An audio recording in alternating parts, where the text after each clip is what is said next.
सत्संग बिन विवेक न होई जानी न जाई बोले राम प्रभुताई।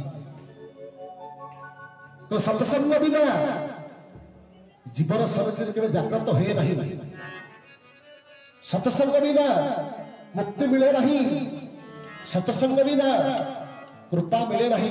तेणु सत्संग बिना विवेक विवेक मिले नहीं।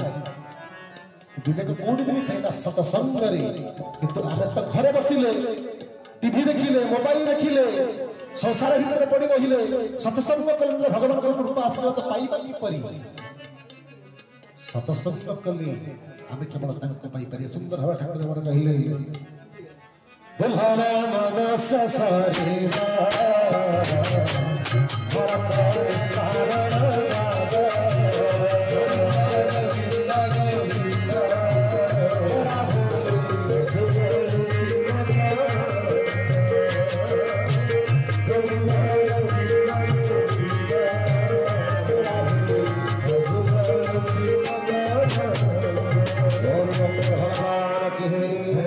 Sarabana Bhagavad Swami